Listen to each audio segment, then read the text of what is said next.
Welcome back, guys. It has been quite a time since my last flashlight review, but I was quite busy, so I did not get the time to review any lights, but I'm back now with a very special light from Acebeam, the Rider RX. Really nice machined, nice concept of a flashlight. It comes in a standard cardboard box. Pretty nice, not a lot of plastic, that's what I always like. So no information on the outside, expect the nice print. So we take it out and we have a closer look at what we get.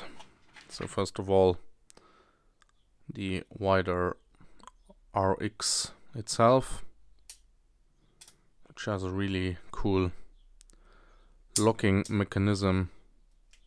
So like this you can turn it on, like this it is protected in the pocket so that it cannot accidentally turn on.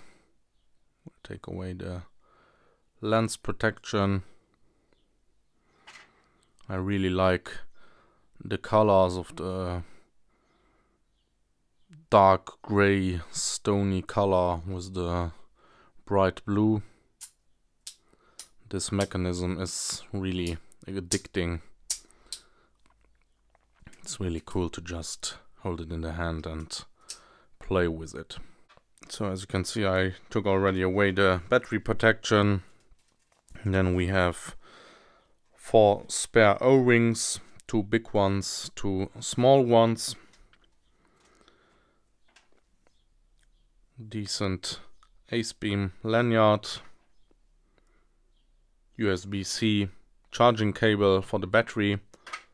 Really cool that they opted for the USB-C and not micro USB as lots of other manufacturers still use. And then we have the user manual with the different technical specifications, which we'll have a closer look now. So it's really cool. It utilizes a Nichia 219F with a CRI of 90, which is really nice. Neutral white, 5000 Kelvin color temperature, which I really like if there's the possibility to get a neutral LED. And then we have a 650 lumen max output, customized 14500 rechargeable Liion battery. It also works with AA batteries. That's really cool if you run out of battery, so that you can always use it as a backup flashlight. And then 4 brightness levels and the SOS mode.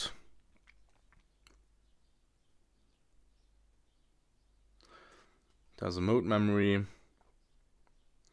And they say optical lenses, but in my eyes it's a nice smooth reflector, and in front sits a double side scratch resistant coating.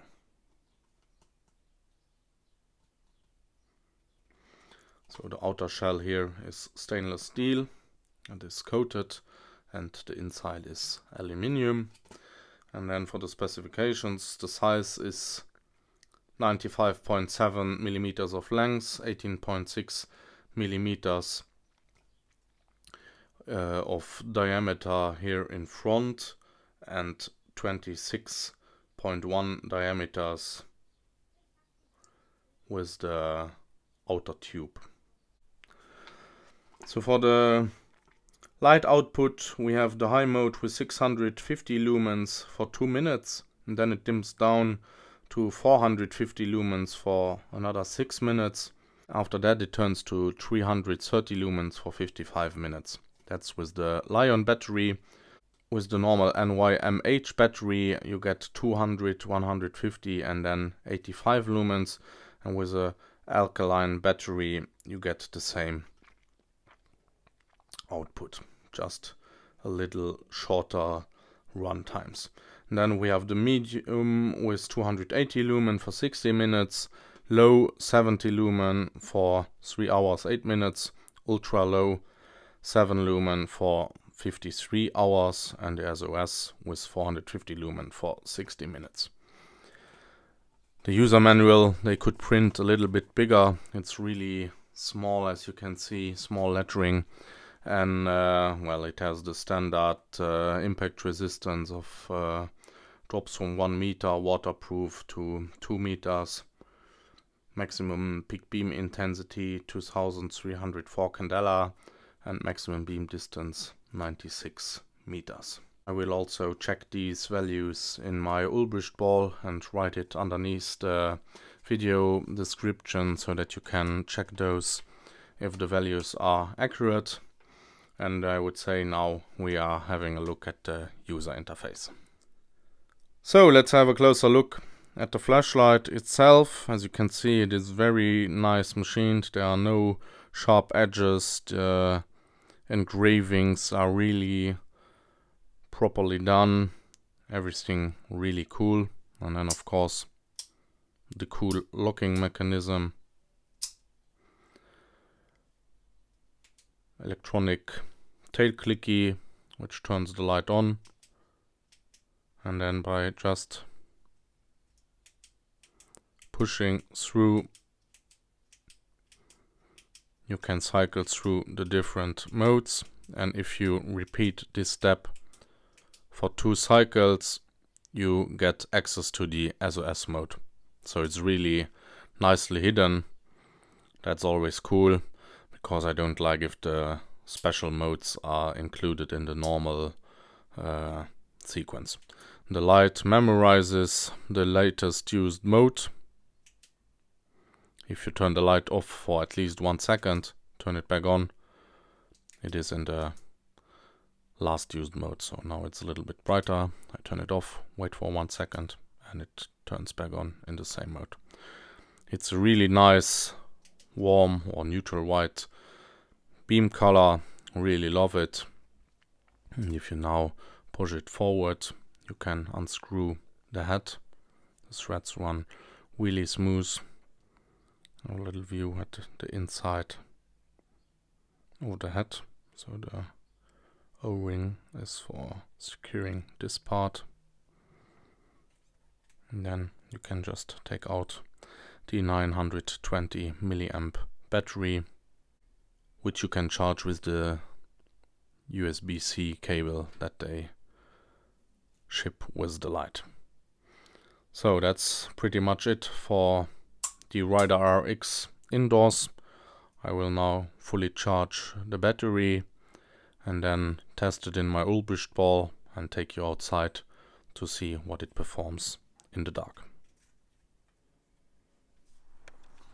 Welcome guys, we are now in the forest with the Rider RX, and I measured the different output modes with the lithium battery and with the other battery types in my ulbrichtball, and this is the 7 lumen mode. I measured 2.6, so I'm really happy that it's lower than 7 lumen, because I'm always a big fan of moonlight mode. So still it could be a little less brighter, but I'm already very satisfied with this. So you can see we still got a little beam distance with it, but very good for preserving night vision. And then we will go to the 70 lumen mode, which I measured with 58 lumen. So also very good. It unfortunately started raining a little bit. It was the only day of the week that it was not raining, so I choose today to come to the forest. Now we have the 280 lumen mode, which I measured with 252 lumen. As you can see, got a nice beam distance. They indicated with 96 meters in the highest mode, which is now 650 lumen. I measured 580 lumen, and then after a while it dims down to 450 lumen, and I measured 430 lumen. So the lumen are not exactly what they indicate. I measured a little less than indicated.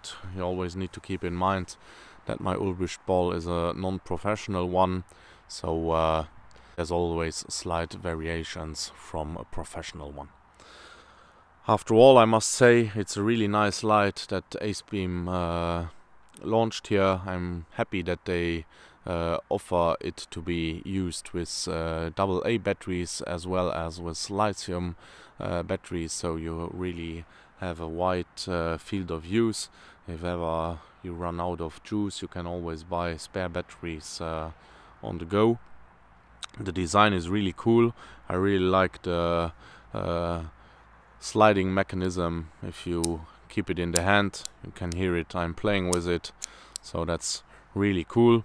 The light color is outstanding. I'm a big fan of Nichia LEDs, so in my eyes there's nothing that Acebeam could have done better with this little EDC.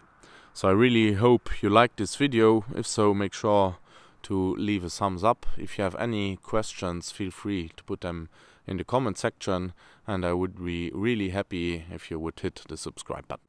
Stay tuned for future reviews and see you soon, guys. Bye bye.